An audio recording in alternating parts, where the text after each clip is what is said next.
Stephen Byers, a fourth-year science student, has been learning a lot lately. But his latest studies aren't limited to just physics and biology. Byers is learning about Islam, a religion he's recently embraced. Like a brief illustrated guide to understanding Islam. About 5 years ago, Byers couldn't have pinpointed what belief system he followed. He was raised a Christian, but Byers remembers feeling let down by his faith when bad things happened in his life.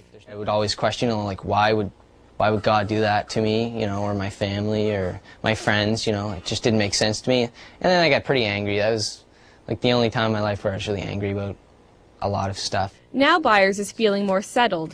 This past spring, he was encouraged by some friends to learn more about Islam. What he found was a belief system that, he says, was a perfect match for his logical mind. So in the summer, Byers spoke the Shahada, the testimony of faith that states Allah is the only God and Muhammad the last prophet of Islam. Once you say that line and you mean it in your heart and you're honest with yourself, you are a Muslim. It says, say there is no God but God. Abdul Haq Hamza says one reason why people gravitate to Islam is because there's something missing in their lives they want to fill. Hamza is a science professor at University of New Brunswick and also president of the Fredericton Islamic Association. He says Islam reminds people that they need to step away from the material world in order to find peace from within. Because Islam tells you have to pray 5 times a day. So you have to disconnect yourself from that growing and fast-pacing life. The idea of peace is integral to Islam's message. A message that is twofold. First, a Muslim is called to submit to God, and then through that submission comes peace. Hamza says the only way to achieve peace outside is to achieve peace inside, through the will of God. It's like a glowing piece of coal. If you look at it when it's not lit, then it's just dark. When it's lit, then the darkness disappears, and it's just a source of light. The other major duties that are required in Islam can strengthen a Muslim's commitment to God and to peace. They include praying 5 times a day and reading Allah's Book of Revelations, the Quran, fasting in daylight hours during the lunar month of Ramadan, giving to charity, and, if you have the money, taking a pilgrimage to the holy city Mecca at least once in your life.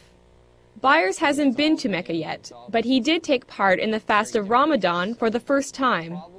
Not eating that period of the day teaches you discipline, and it just, I guess, knocks you down a step and makes you realize, what it is like for those people that can't eat. This was just one of many firsts for Byers, but he says that still it's been easy to adjust to this faith. That's because he feels the fundamental values of peace, charity, and goodwill were already a part of his character.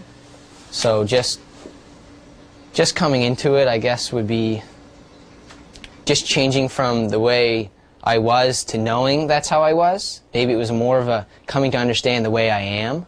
Islam is what is with you all the time. You were born with it. It's, in Arabic we call it fitra. It's that which is part of you. They started walking the walk of Islam when they were ready for it. Byers says it's important for people to learn a bit about Islam, even if it's nothing more than to clear away misconceptions that peg Islam as a religion of terror. Byers says if people incorporate the goals and aims of Islam into their lives, like him, they might find some peace they didn't even know they were searching for. Sarah Trainer, CBC News, Fredericton.